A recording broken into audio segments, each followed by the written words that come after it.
Danes bi rada povedala nekaj o tistem delu programa, ki se nanaša na bivanjske in pa socialne probleme različnih generacij v Ljubljani, kajti kot županja želim biti blizu ljudem in pa tudi učinkovito odgovarjati na njihove vsakodnevne težave, vsakodnevne izzive, s katerimi se soočamo. Prva stvar je gotovo stanovanjska problematika. Čeprav Ljubljana v zadnjem času beleži kakšnega prebivalca več, se mlade družine še vedno selijo v sosednje občine. Tega Ljubljana, če si želi biti najprijaznejše mesto v regiji, ne sme dovoliti. In seveda je tukaj več vzrokov. Prvi je gotovo ta, da je cena kvadratnega metra stanovanja izjemno draga, tako za nakup, kakor tudi za najem. Samo za primerjavo, povprečna družina si mora za nakup 40 kvadratnih metrov stanovanja v Ljubljani odrekati 13 let, če delamo primerjavo z nekaterimi mesti po Evropi, na Dunaju 6 let, v Berlinu le 3 leta.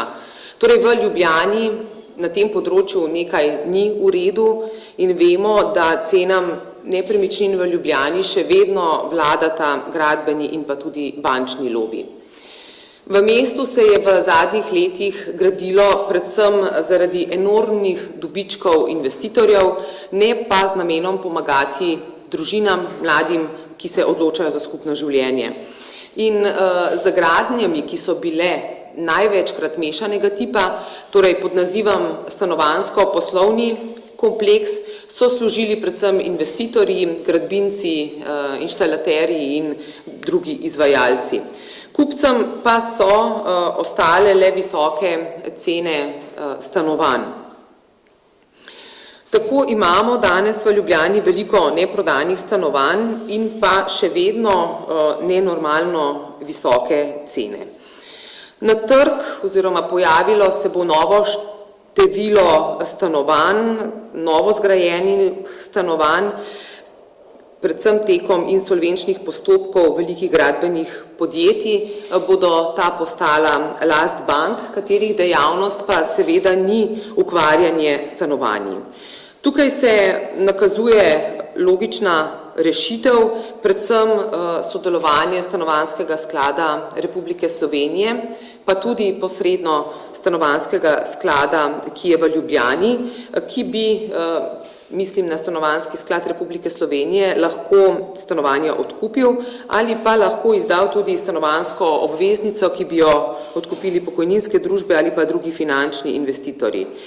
Seveda to je ena možnost, druga zelo pomembna možnost pa je, da se z sodobnimi, z modernimi inštrumenti po meri kupca vzpodbudi, da se posamezniki odločajo za najem ali nakup, predvsem na podlagi normalnih kreditov, predvsem pa z različnimi načini prodaje, ali z delnim odkupom, pa potem po obrokih dokončno odplačilo stanovanja, ali z delnim odkupom in preostanek z dolgoročnim najemom. Torej, predvsem na takih osnovah bo temeljila rešitev, ki jo izpostavljamo tudi v programu, torej vzpostavitev fonda najemniških stanovanj, s čimer bomo z ugodnimi najemninami mladim omogočili spodoben začetek. Seveda z določenimi omejitvami in tudi pogoji, namreč želimo spodbujati odgovornost, aktivnost in ne pasivnost delovnega prebivalstva. Tak fond naj predvsem služi za lažji začetek, dokler si mlade družine ne ustvarijo zadostnega kapitala za nadaljnjo organizacijo življenja. Tu bi pa rada v zvezi z stanovanjsko, bivanjsko problematiko izpostavila še dve reči. Prva je dostop do stanovanj na zaprtem delu Ljubljane. Tukaj mislim predvsem na mestno jedro. Prebivalcem v tem delu Ljubljane je treba zagotoviti normalno bivanje, predvsem pa spoštovati ustavno pravico dostopa do lastnine. Na tem območju se je oblikovala tudi civilna iniciativa z vsem razumevanjem in tudi podporo, da je določen del mesta zaprt, vendar pa si želijo, da bi izven določenih ur, ki so sedaj določene, imeli dostop do stanovanja. To se je pokazalo, na primer, v tem zadnjem času, v zimskih mesecih, ko so morali, na primer, smučarsko opremo nositi čez pol Ljubljane, da so prišli potem do svojega avtomobila ali obratno nazaj v svoje stanovanje. Torej, da bi se dopustile izjeme, ko izven določenih ur, v katerih je še sedaj možnost dostopati do samega mestnega jedra, se jim dodatno omogoči te dohode v nekajkrat več na leto kot do sedaj.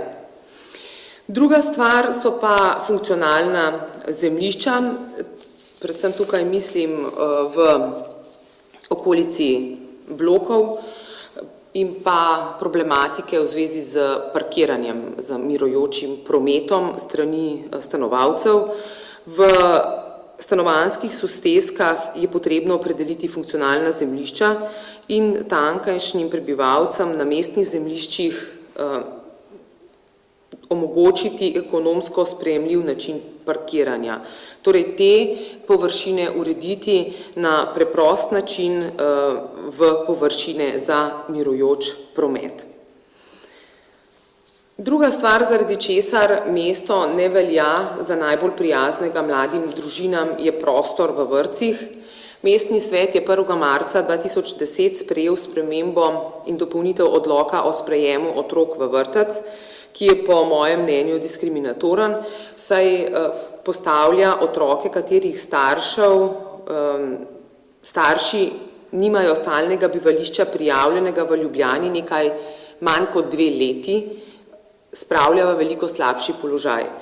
Če bi take odloke sprejele tudi sosednje občine, potem bi bil otrok izgnanec v lastni domovini. Naj ponazorim, mati ima prijavljeno stalno prebivališče v Medvodah, oče je iz Kamnika, družina se preseli v Ljubljano in na podlagi omenjenega odloka za tega otroka v vrtcu po vsej verjetnosti ne bo prostora. Torej, to glede na dejstvo, da je Ljubljana mesto, v katerega prihaja dnevno delat ogromno ljudi z okolice, ni sprejemljivo in kot dobra županja bom poskrbela, da bodo otroci prišli do varstva v vrtcu za tako imenovane, kot jih danes imenujemo, neljubljanske otroke, pa poskrbela, da bodo občine, iz katerih prihajajo, plačevale subvencije, kot jo že do sedaj, prav tako pa tudi del stroškov vzdrževanja prostorov, v katerih se izvaja varstvo. To bo za mestno občino pomenilo korist, saj bodo stavbe izkoriščene, torej polne, izvajanje programa pa bo za mestno občino tako tudi cenejše. In jaz bi samo ponazorila, tako kot so na štadionu v Stožicah dobrodošli vsi navdušenci, ne glede na to, od kod prihajajo, morajo biti dobrodošli tudi otroci iz drugih občin v Ljubljani. Izgovor o pomanjkanju prostorskih kapacitet je namreč neupravičen, če bi bil vpis v osnovne šole bolj načrtovan, torej koordiniran, bi lahko oddelke tudi bolj zmerno napolnili in pa pridobili dovolj prostora še za nove oddelke vrtcev. Zdaj sem se že dotaknila osnovnih šol. Ljubljana je bazen z največjim intelektualnim potencialom v Sloveniji. S tem mislim na koncentracijo šol, fakultet, inštitutov in ti imajo tudi odličen standard. Je pa zanimivo to, da pri nobenem nacionalnem preverjanju znanja Ljubljana ni na prvem mestu. Nihče se sicer ne sprašuje, kje je vzrok. S pristojnimi državnimi službami bom zato skušala najti rešitve in tudi spodbuditi razvoj intelektualnega potenciala. To se mi zdi ključno, če si želimo v vseh pomenih pametno Ljubljano. Staršem pa želimo prepustiti prosto izbiro, kje bo njihov otrok obiskoval osnovno šolo, saj samo oni lahko odločajo, kaj je za otroka najboljše. Tukaj pa mislim tako z časovnega vidika, pa tudi z vidika kakovosti izvajanja programa. Poleg tega bomo spodbujali, da bodo na šolskih igriščih in pa v telovadnicah v poletnih mesecih, torej med počitnicami, na razpolago animatorji športnih dejavnosti, in sicer za vse otroke, tudi za tiste, ki ostajajo pogosto doma, ker morda niso vključeni v različne klube ali društva ali pa nimajo drugih interesnih dejavnosti. Tako bomo predvsem zagotovili kakovostno preživljanje prostega časa otrok, kar pa je prispevek k zdravemu načinu življenja, prispevek tudi k varnosti ter pa možnosti odkrivanja vsakršnih talentov, torej tudi športnih talentov. Kreativno preživljanje prostega časa bo najboljša preventiva proti drogam, proti alkoholu in pa drugim vrstam zasvojenosti, ki jih je v Ljubljani vedno več. In že smo pri tretjem življenjskem obdobju. Za starejše Ljubljančane je ključno, da se jim omogoči, da ostanejo aktivni na vseh ravneh družbenega življenja, tako lahko svojimi življenjskimi izkušnjami, svojim pogledom na svet bogatijo skupnost. Tistim pa seveda, ki v starosti postanejo odvisni od pomoči bližnjih ter družbe, pa je treba zagotoviti varno uživanje poznih let življenja, in sicer predvsem s pomočjo sodobnih socialnih storitev, zato da lahko kar se da dolgo ostanejo v domačem okolju. Pridejo pa tudi trenutki in pa pride čas, ko to ni več mogoče. Takrat pa je potrebno zagotoviti ustrezne nastanitve v okviru institucionalnega varstva, ki mora biti prilagojeno posameznikovim potrebam, ter pa pri tem na najvišje mesto postaviti spoštovanje človekovega dostojanstva. Tukaj bi izpostavila že kar dalj časa trajajoče vprašanje, še nedokončane, vprašanje negovalnih bolnišnic, predvsem skupaj z državo zagotavljati zadostna sredstva za izvajanje programa. Kronično primanjkuje mest v domovih za ostarele, obljube o gradnji še čakajo na izpolnitev. Predvsem pa je potrebno tudi izboljšati pomoč na domu, predvsem z vzpodbujanjem že utečenih programov, ki jih izvajajo mnogi prostovoljci, ter pa tudi s povečanjem kapacitet namenjenih dnevnemu varstvu. Življenjski ritem, življenjski tempo je danes pač tak, da pogosto mlajši zaradi delovnih obveznosti v tem dnevnem času ne uspemo zagotoviti za potrebe, ki jih morebiti potrebujejo naši starši. Predvsem pa tudi spodbujati pomoč na domu in pa pravo kombinacijo med varovanimi stanovanji in pa tudi, bi rekla, klasičnimi domovi za ostarele. Pomembno pri tem pa se mi zdi, da tako varovanih stanovanj, kakor tudi domov za ostarele ne gradimo izolirano, ampak že pri samem načrtovanju skušamo povezovati vse generacije. Le tako se lahko doseže medgeneracijsko povezovanje in pa vključenost vsakogar v družbo. Predvsem to bo namreč naredilo našo družbo bolj prijazno in s tem tudi bolj prijazno prestolnico.